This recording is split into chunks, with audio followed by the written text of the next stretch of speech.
योगेश्वर श्री कृष्ण के चरणों में मेरा शत शत वंदन है। भगवत गीता के चतुर्थ अध्याय श्लोक 7 पे आज हम चर्चा करेंगे। यदा यदा हि धर्मस्य ग्लानिर्भवति भारत अभ्युत्थानं धर्मस्य तदात्मानं सृजाम्यहम्। यह श्लोक गीता के उन मूल ज्ञान दर्शन के आधार पर चिन्हित किया जाता है जिस ज्ञान को श्री कृष्ण भगवान ने कुरुक्षेत्र के युद्ध में अपने सखा अर्जुन को यह बतलाते हुए कि क्यों और किस कारण से उसका अपने कर्तव्य से विमुख होना श्रेयकर नहीं है, यह ज्ञान की बात कही। परंतु यह ज्ञान की बात इतनी भी सरल न थी कि सीधे सीधे कह दी और समझ में भी आ गई। ज्ञान को समझने के लिए यह समझिए कि जैसे बंजर धरती पर कोई भी बीज अंकुरित नहीं होता, वैसे ही मूर्ख मस्तिष्क में ज्ञान प्रवाहित नहीं होता। हम इस प्रसिद्ध श्लोक के विषय में जो चर्चा करेंगे, यह चर्चा थोड़ी सी भिन्न है और आशा करते हैं कि यदि संभव हुआ तो आप भी अपना योगदान इस चर्चा में अवश्य करेंगे। श्री कृष्ण अर्जुन को संबोधित करते हैं, क्या कहकर? भारत कह, भारत कहें या भरत कहें, क्योंकि आप जानते हैं कि इस देश का नाम जो भारत है वह दुष्यंत और शकुंतला के पुत्र चंद्रवंशी भरत के कारण है। शकुंतला और दुष्यंत की कहानी आपने सुनी होगी। उनके परम प्रतापी पुत्र भरत के विषय में आप इतना जान लें कि वे बचपन में ही सिंहों के साथ खेलते थे। ऐसे महान राजा, ऐसे शक्तिशाली पूर्वजों की संतान होने के कारण अर्जुन को भी श्री कृष्ण भारत ही कह रहे हैं। और संस्कृत में कहा गया है तो भरत के लिए भारता प्रयुक्त किया गया है। तो यदि आपको भी भारत कहा जाए तो कोई आश्चर्य न होना चाहिए। हम अपने पूर्वजों का ही तो प्रतिरूप हैं। तो सबसे प्रमुख बात जो महाभारत को लेकर के है, उसका भारत कोई देश नहीं, वे राजा भरत हैं। राजा भरत जिनके कारण यह पूरा देश, पूरा क्षेत्र भारतवर्ष कहलाता है।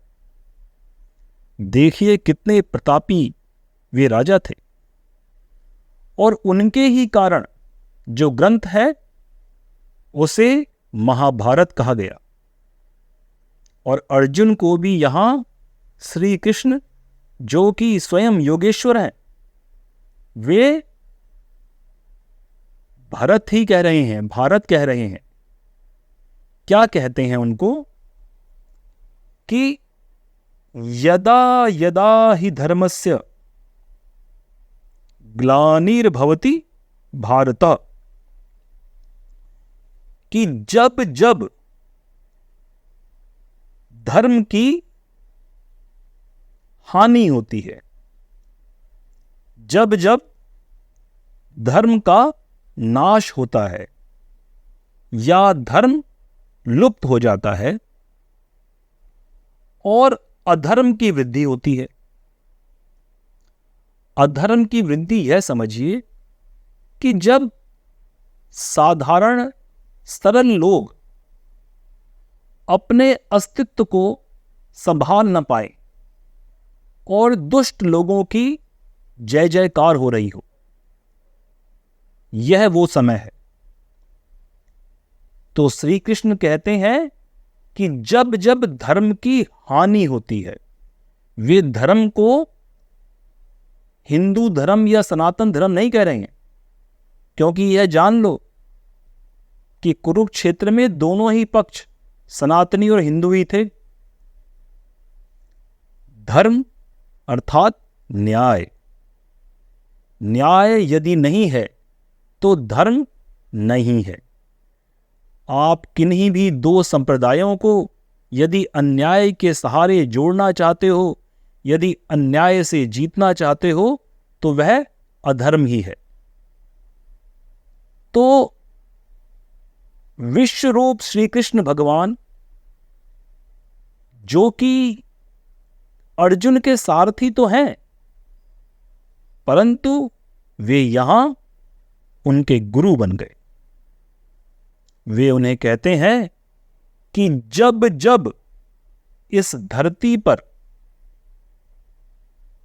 धरती का अर्थ जहां कृष्ण इस युद्ध के समय उपस्थित हैं, वैसे तो पूरा ब्रह्मांड ही श्री कृष्ण का है। न जाने कितने लोकों में कितने जीवन लोग जी रहे हैं, न जाने कितनी ही पृथ्वियां हैं, परंतु वे जिस भाव को प्रकट कर रहे हैं, हम उसी भाव में इस विषय पर चर्चा करते हैं। तो पहले तो आपने यह जाना कि दुष्यंत और शकुंतला के परम प्रतापी पुत्र के विषय में हम जितना कम जानते हैं, दरअसल यह विषय हमारे पूरे समाज, संस्कृति और सनातन का ही हिस्सा है। जिस भारत माता की आप जय कहते हैं, दरअसल वे परम प्रतापी राजा हैं। महाप्रतापी, महातेजस्वी राजा भरत, भरत से ही यह भारत है। और वे सब जो उनकी संतानें हैं, वे भी सब भारत है। भारतवासी भारत ही हैं, और भारतवासियों से मिलकर ही यह भारत बना है।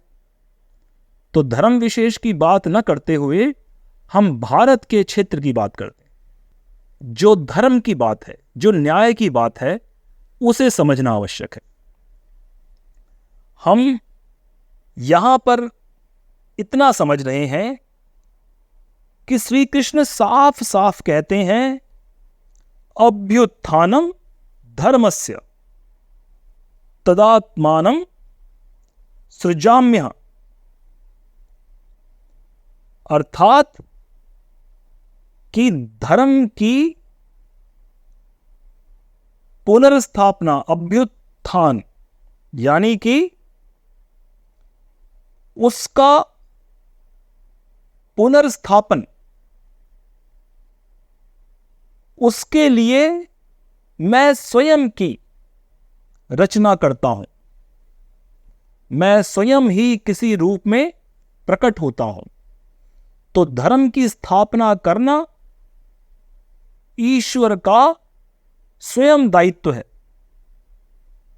बुरे लोगों को यदि यह भान हो चला कि वे पराजित न होंगे, वे किसी भांति भले लोगों को सता रहे हैं, तो वह जान लें कि उनके लिए प्रभु अवतार लेंगे। और इस गलत फहमी में न रहें कि भगवान से मारे जाने पर स्वर्ग मिलता है।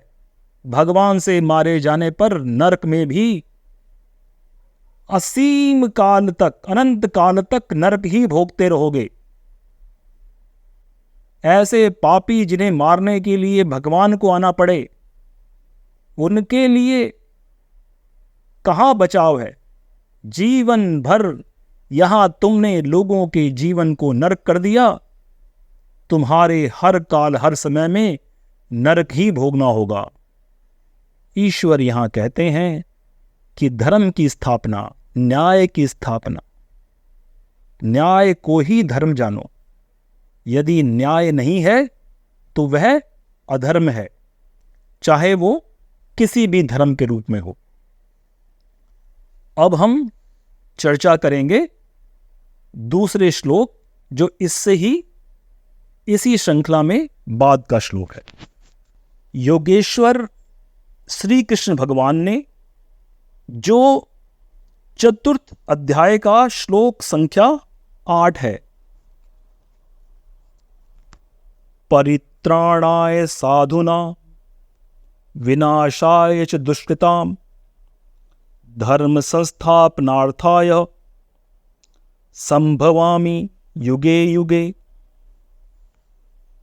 वे कहते हैं कि दुष्ट लोगों को, पापियों को विनाश करने के लिए, सज्जन पुरुषों के कल्याण के लिए, सज्जन पुरुषों को हर बार हथियार लेके लड़ने की आवश्यकता नहीं है, क्योंकि स्वयं उनके लिए भगवान ही हथियार उठा लेते हैं। दुर्जनों के तो कुल का नाश हो जाता है। जिन जिन राजवंशों का नाश देख रहे हो, कौन रहा है इतने समय से जो हर वक्त समाज में अपना वर्चस्व बनाए हुए है। एक समय आता है पूरा कुल नष्ट हो जाता है। जिन जिनों के नाम तुमने सुने कि वे इतने शक्तिशाली थे, इतने बड़े राजा थे, पाप के कारण उनका कुल भी नष्ट हो गया। और जो आज के पापी दिख रहे हैं, इनका भी कुल समूल नष्ट हो जाएगा। कहने को तो 10 या फिर 15 पीढ़ियां, इसके बाद वंश का नाश निश्चित है।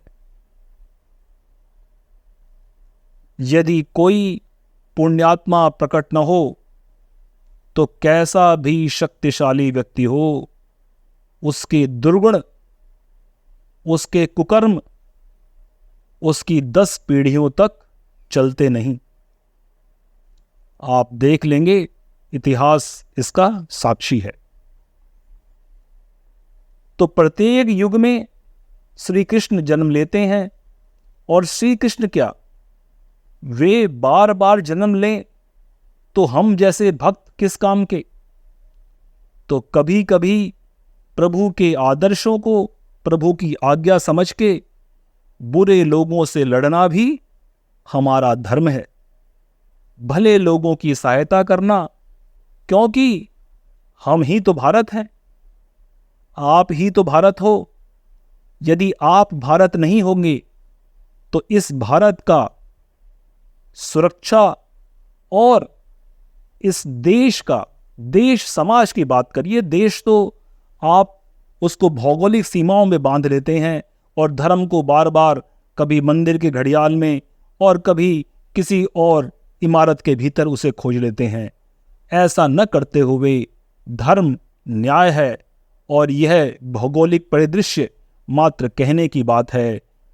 भारत महाभारत, और आप हैं भारत। इस विषय को समझते हुए श्री कृष्ण योगेश्वर, मेरे स्वामी, जिन्होंने यह संसार को स्वयं में धारण कर रखा है, ब्रह्मांड को स्वयं में धारण कर रखा है, ऐसे प्रभु के आराधन में उनके जो उच्च विचार हैं, उनको समझते हुए मेरा यह आप सभी लोगों से एक आग्रह है कि जब भी जीवन में किसी अच्छे व्यक्ति को देखें कि वह सताया जा रहा है बुरे लोगों द्वारा, जितनी भी सामर्थ्य हो, जितनी भी शक्ति हो, उससे बुरे लोगों का विरोध करें, और भले का साथ दें। ईश्वर को बार बार इस धरती पर क्यों आना चाहिए, जबकि ईश्वर ने हमें स्वयं यहाँ भेजा है। बुरे लोग भी आ गए, परंतु यह तो ईश्वर के नबी थे। रावण और कंस कब न हुए, आज भी हैं। इनका विनाश आप ही करेंगे, आप ही भारत हो। योगेश्वर श्री कृष्ण के चरणों में नमस्कार है। जय श्री कृष्ण। चारों वेदों, 10 उपनिषदों के ज्ञाता, महान ब्रह्मनिष्ठ तथा स्वयं ब्रह्मवेद के रचनाकार राकेश प्रसाद पुरोहित जी द्वारा वाचन किया गया यह वृतांत केवल सत्य के विभिन्न रूपों का दर्शन है। सत्य सर्वत्र है, जिज्ञासा से सत्य प्राप्त होता है। दर्शक अपने दर्शन से सत्य को जांचे। सत्य मार्ग का यही आचरण है। नमो ब्रह्म।